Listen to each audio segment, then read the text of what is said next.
Hey guys, welcome back to The Readers. I hope you are having an amazing day. Let's get right into the stories. The first one is an entitled People Story. My family has been working this land for over 80 years. What started as my great-grandfather's modest 40-acre plot has grown into a proper 200-acre operation that puts food on tables across 3 counties. This isn't some weekend hobby farm where city folks come to pet goats and take Instagram photos. This is a real business, and every morning at 5 a.m., I'm out here making sure it stays that way. The trouble started about 2 years ago when some developer bought the 50 acres that border our eastern property line. Before that, it was just old farmland that hadn't been worked in decades, covered in scrub brush and volunteer trees.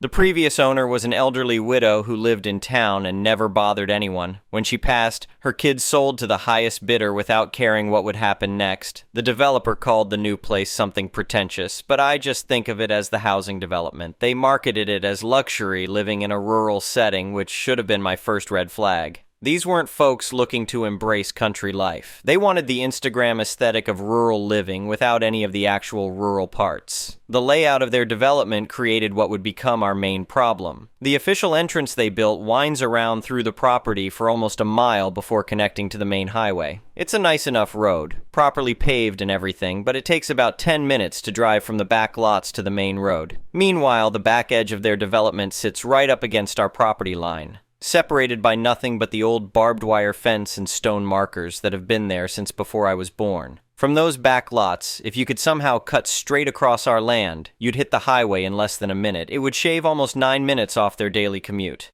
I know this because I've driven that route myself 1,000 times on the narrow service path we use to move equipment between fields. The warning signs were there early. About 6 months after the first families moved in, I started getting letters from their homeowners association. They were always polite on the surface, but the underlying message was clear. They thought our farm was a nuisance that needed to be managed. The first letter complained about the smell of manure during spreading season. They called it unfitting for a luxury community and suggested we consider switching to more modern, odorless fertilizing methods. I had a good laugh over that one. Modern, odorless fertilizer that costs 3 times as much and doesn't work half as well. Sure thing. The second letter took issue with my work schedule. Apparently, starting my tractor at 5 in the morning was disturbing their peaceful rural mornings.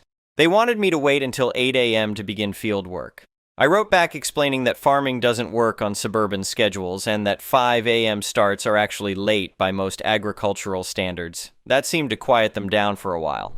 The third letter was about our hay bales. Some residents had complained that the large round bales we store near the fence line were unsightly and blocked their view of the natural landscape from their nature trails. They offered to pay for us to build a storage barn in a more suitable location if we would move our hay. I didn't bother responding to that one. Looking back, I should have seen these letters as them testing boundaries, seeing how far they could push before I pushed back. But at the time, they seemed like minor annoyances from people who didn't understand how real farms work. I figured they'd either adapt or move somewhere more suited to their tastes. I was wrong. The morning everything changed started like any other. I was moving between fields with my big tractor, a diesel beast that's been in the family almost as long as the land itself. I had the heavy cultivator attached, which meant I was running slow and careful. The whole rig probably weighed close to 15 tons, and stopping quickly isn't something you do without good reason. I was using our old service path, a narrow track that runs parallel to the development's back fence. It's barely 10 feet wide and has been there for decades, worn down by generations of farm equipment moving between our fields. The path runs along a slight ridge, so you can't see what's ahead until you crest the small hill. As I came over that rise, I nearly jumped out of my skin. A white luxury SUV was sitting right in the middle of my path, horn blaring and lights flashing. I slammed on the brakes, which in a tractor that size means throwing your whole body weight onto the brake pedal and hoping physics cooperates. The cultivator blades dug deep furrows into the dirt as we skidded to a stop. Before I could even shut off the engine, a woman got out of the SUV. She was wearing the kind of athletic wear that costs more than most people's monthly grocery budget, and she was clearly furious. She started yelling before she even reached my tractor. She told me I was hogging the road and that some people had places to be. She demanded I move my equipment so she could get to her exercise class. The whole time, she's gesturing around like she owns the place. That's when I noticed what had happened to my path. What used to be a narrow farm track was now a wide, graded road covered in fresh gravel. It had to be at least 25 feet wide. The old barbed wire fence was completely gone, just rolled over and buried. They had bulldozed straight through our property line. I climbed down from the tractor cab and tried to explain that this was my private farm path on my own land. The woman just laughed and told me I was being ridiculous. She said the developer had told all the residents this was a community easement for their use. She got back in her car and sat there, clearly expecting me to move. I didn't move.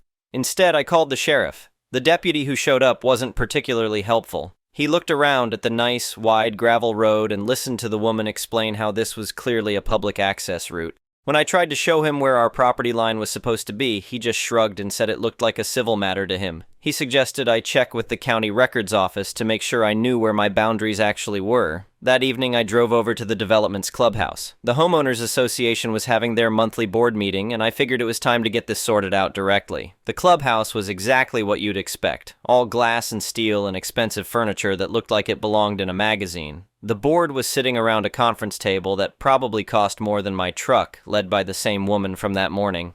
When I explained the situation, they were dismissive in that polite way that's somehow more insulting than outright rudeness. The woman, who I learned was the HOA president, told me they were sorry for the misunderstanding, but their developer had assured them this was a historical access path. They had simply improved it for everyone's safety. One of the other board members, a guy in an expensive suit who looked like he'd never done a day of manual labor in his life, added that I should be thanking them for the improvements. He said the old fence was falling apart anyway, and now I had a nice road I could use too, but it was the last comment that really got my attention. The woman said I couldn't prove where my property line actually was since that old fence was so deteriorated. The whole board nodded along like this was settled fact. They thought they held all the cards. They figured I was just some farmer who wouldn't know how to fight back against their lawyer and their money. They had no idea what they'd just walked into. I went home and made 2 phone calls. The first was to a lawyer I'd heard about through farming circles. He was an older guy who specialized in property disputes and had a reputation for not backing down from anyone.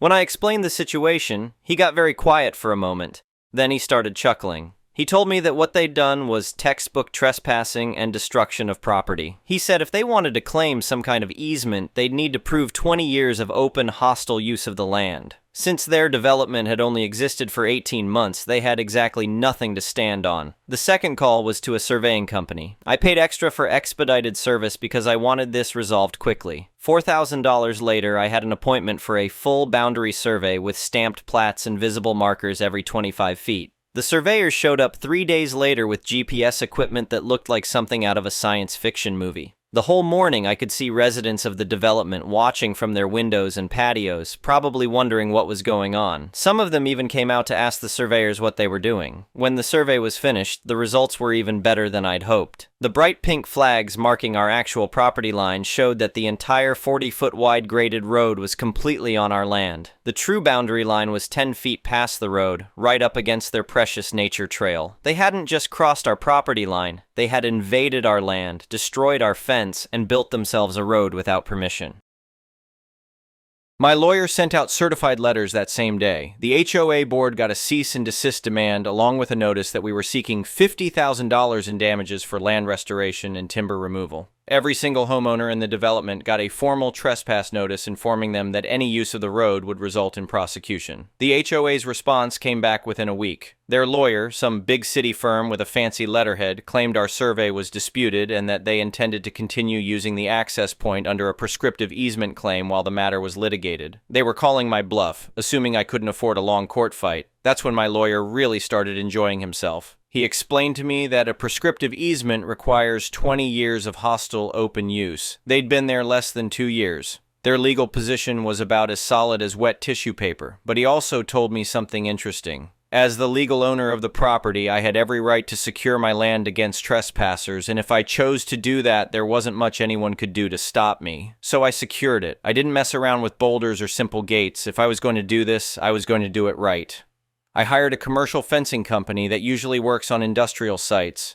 They installed 2 12-foot tall sliding gates, one at each end of the road where it met the highway and the development. But here's where I got creative. These weren't just simple locked gates. I had them install a commercial-grade keypad system on one gate and an automated credit card reader on the other, both mounted on concrete posts that weren't going anywhere. The night before I activated the system, I could barely sleep. I kept thinking about how quiet it was going to get around here once I locked those gates. Monday morning at 7 a.m., I was sitting on my front porch with my coffee when the symphony began. Car horns, lots of them, all coming from the direction of the development. It sounded like a traffic jam at rush hour, which I guess it was.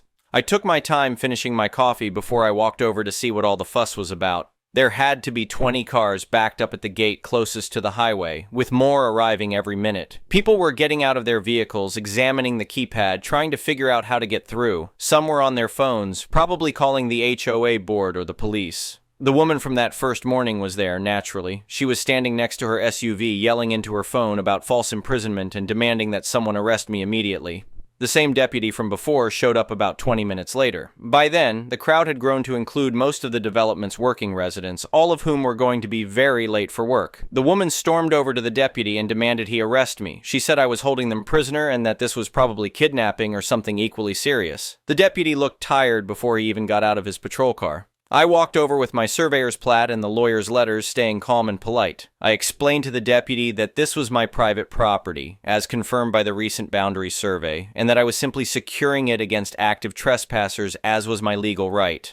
The deputy looked at the survey documents, looked at the angry crowd, and sighed. He told the woman that this was a civil matter and that I was within my rights to control access to my own property. He couldn't make me open my gate any more than he could make her open her front door. That's when the real panic set in. See, the residents had gotten so used to their shortcut that many of them had stopped thinking of it as a shortcut at all. Their GPS systems routed them this way, the delivery services used this route, even the postal service had started treating it as the primary access point for half the development. The 10-minute drive around to their official entrance suddenly felt like an eternity when you're already late for work and there's a line of equally frustrated neighbors ahead of you. Over the next few days, the complaints from residents to their HOA board became deafening. Amazon deliveries couldn't get through. Food delivery services couldn't find them. The mail was delayed because drivers had to figure out the new routing. The HOA's lawyer called my lawyer by Thursday, and I could tell from my guy's tone that they were getting desperate. My lawyer presented them with terms that were, he assured me, completely reasonable under the circumstances. I was willing to discuss leasing a right-of-way through my property, pending resolution of the trespass lawsuit. The lease would be for 10 years, non-negotiable, at triple the market rate for commercial access easements. They would pay the $50,000 in trespass damages up front, plus my $4,000 survey costs and all legal fees incurred so far. But here was the part I was most proud of. I would retain complete control of the gate system. Each household would receive one keypad code for resident use. All guests, deliveries, and non-residents would have to use the credit card reader and pay a $5 toll for each entry. They tried to negotiate, of course. Their lawyer suggested a more reasonable lease rate, maybe splitting the trespass damages, definitely eliminating the toll system. My lawyer was very polite when he told them that these were the only terms available, and that I was prepared to keep the gates locked indefinitely if they preferred. They signed the contract and paid all fees within 24 hours. The trespass lawsuit was dropped once the damages were paid. The development residents got their keypad codes and started using the road again, though now they had to listen to that electronic beeping every time they came and went. The delivery drivers and guests learned quickly enough how the credit card system worked. And me? I used the lease money and damages to build a new equipment barn that we'd been needing for years. The toll fees pay for the system's maintenance and provide a nice little bonus income stream. I still take my morning coffee on the front porch, and I still listen to the sounds from the development. But now, instead of just hearing cars and complaints, I hear the electronic beep boop beep of that keypad system and the electronic chime of the credit card reader processing another $5 toll. Every few weeks I get a statement showing how many toll transactions there were. Deliveries, guests, service calls, the occasional resident who forgot their code. It adds up faster than you'd think. The HOA president tried to approach me at the feed store a few months later. She said they were wondering if I'd consider reducing the toll fee or maybe giving residents some free guest passes. I told her politely that the current arrangement was working fine for me and that all the terms were clearly spelled out in the lease agreement they'd signed. She didn't look very happy about that response, but there wasn't much she could do. They'd already signed the contract and my lawyer had made sure it was ironclad. The funny thing is, I don't think they really learned anything from this whole experience. I still see them drive past my fields with that same attitude, like they're somehow doing me a favor by allowing me to farm next to their development. The difference is, now they're paying me for the privilege of crossing my land. I've had other farmers ask me about the details of what I did, especially the gate system and the toll setup. Word gets around in farming communities when someone finds a creative way to deal with difficult neighbors. Most of them are dealing with similar issues as development spreads further into agricultural areas. My advice is always the same. Know where your property lines are, document everything, and don't let anyone convince you that being neighborly means giving up your rights. When someone decides to help themselves to your land, you don't owe them anything except the legal consequences of their actions. The lease has been in effect for over a year now, and everything runs smoothly. They pay their annual fee on time, the toll system works without problems, and my legal ownership of the land is clearly established. The development residents have adapted to their new normal, and I've adapted to having a steady income stream from land I wasn't even using for farming. Sometimes I think about what would have happened if they just approached me honestly from the beginning. If they'd come to me and asked nicely about purchasing an easement or working out some kind of agreement, I probably would have been open to discussion. The shortcut genuinely would have been convenient for them, and it wouldn't have interfered with my farming operations.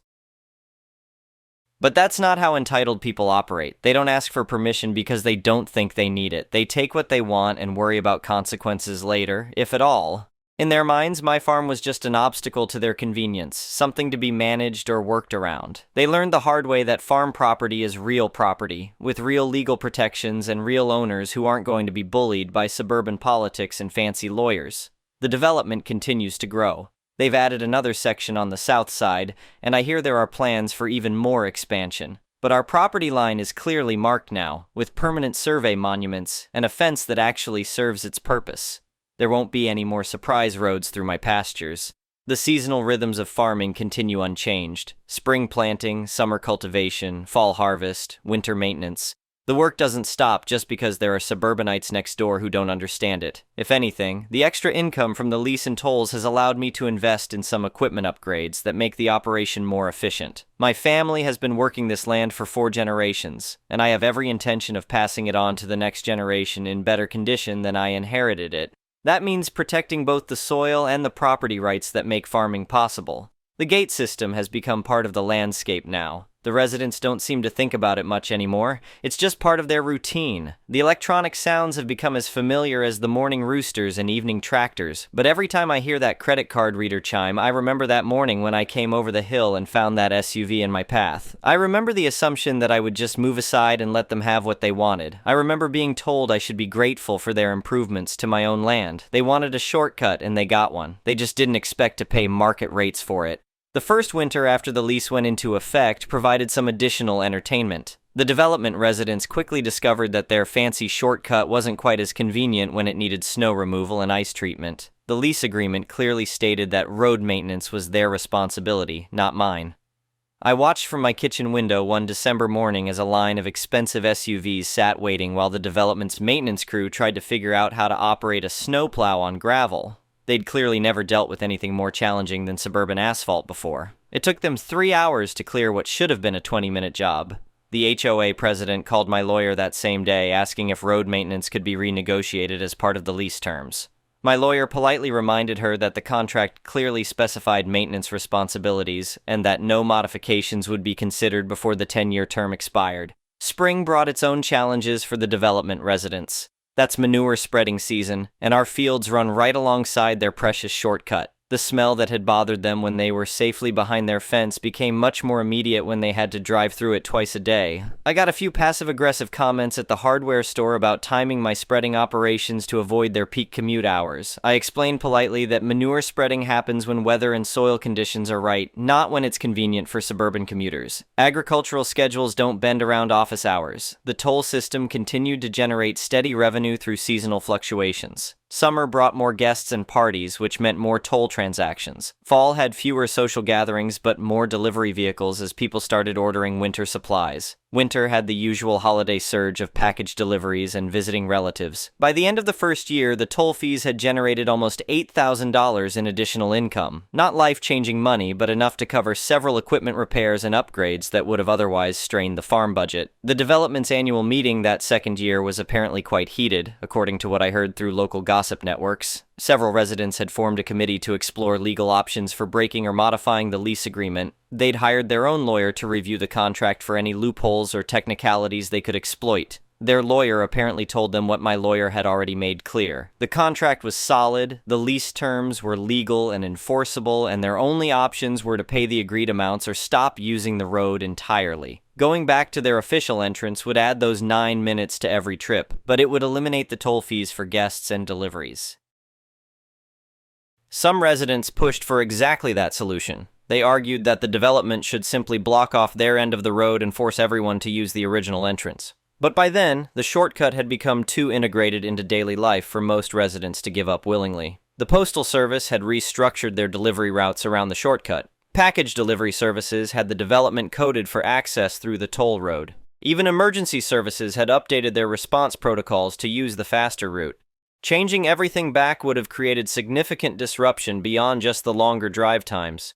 The committee disbanded after their lawyer's assessment, and the HOA board formally announced that the current arrangement would continue for the duration of the lease term.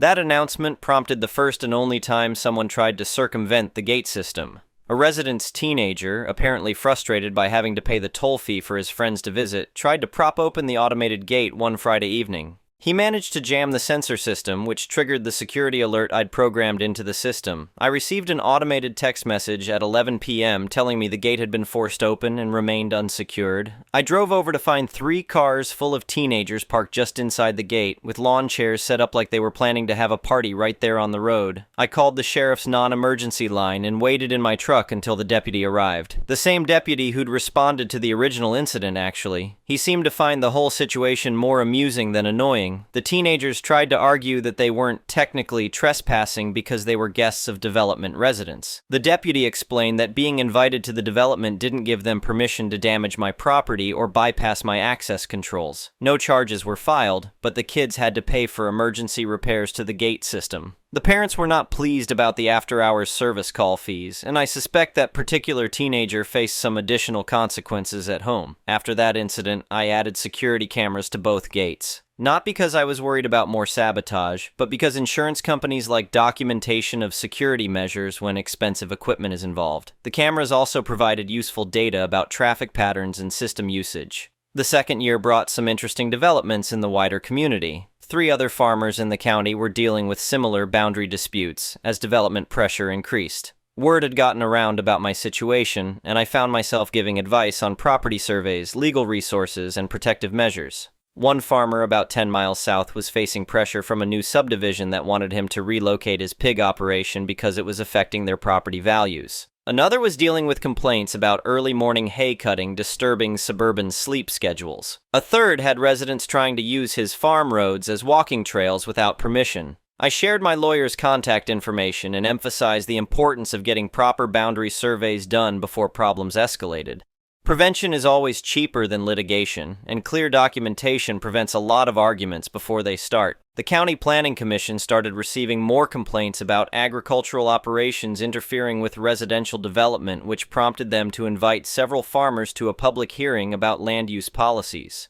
I testified about the importance of protecting existing agricultural operations from suburban encroachment. The Planning Commission ultimately updated their development approval process to require better buffering between residential and agricultural zones, and to include clear disclosure to potential residents about nearby farming operations. It won't solve all the problems, but it should reduce some of the conflicts we've been seeing. My situation has apparently become something of a cautionary tale in development circles.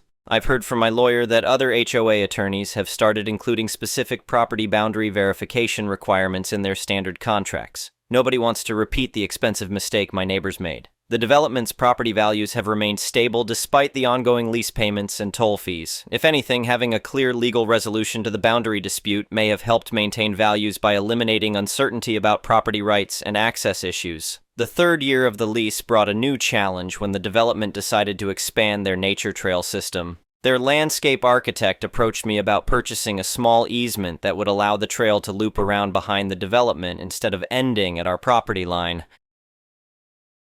This time, they came with a proper survey, a reasonable offer, and a professional attitude. We negotiated a limited-use easement for pedestrian traffic only, with clear restrictions about hours of use and maintenance responsibilities. The price was fair, the terms were clear, and both parties understood exactly what they were agreeing to. It was refreshing to deal with them as neighbors instead of adversaries. The trail easement has worked out well for everyone involved, and it showed that reasonable people can find reasonable solutions when they approach each other with respect and proper legal framework. The original lease continues to run smoothly. The gate system requires minimal maintenance. The toll revenue covers all operational costs and provides surplus income, and the road serves its intended purpose without interfering with farming operations. I've started recommending electronic access control systems to other farmers facing similar pressures. The initial investment is significant, but the long-term benefits of having documented control over property access are worth the cost. It eliminates arguments about who has permission to be where, and it provides clear evidence for any legal proceedings that might arise. The development has completed their expansion phases and seems to have settled into a stable community. The residents who were most vocal about opposing the lease arrangement have either adapted to the situation or moved elsewhere. The current community leadership appears to understand that maintaining good relationships with agricultural neighbors requires mutual respect and clear boundaries. Looking ahead, I expect the lease arrangement to continue for the full 10-year term. The development residents have invested too much in making the shortcut work to abandon it now, and the revenue stream has become a valuable part of our farm's financial planning. When the lease comes up for renewal in 7 years, we'll reassess the terms based on current market conditions and usage patterns. The toll system data will provide excellent documentation of actual usage levels, which will support whatever rate negotiations occur. Until then, I'll continue farming the land my family has worked for 4 generations, secure in the knowledge that our property rights are clearly established and properly protected. The electronic beeping and chiming from the gate systems has become as much a part of the farm's daily soundtrack as the morning roosters and evening cattle calls. Every time I hear that credit card reader process another toll transaction, I'm reminded that respectful negotiation and proper legal procedures work better than assumption and entitlement. They wanted a shortcut through our land, and now they have one. They just learned that shortcuts through other people's property come with a price tag attached. And every month when I deposit that lease payment and review the toll revenue reports, I'm reminded that protecting your property rights isn't just about principle. Sometimes it's also good business. Anyway, thank you for watching.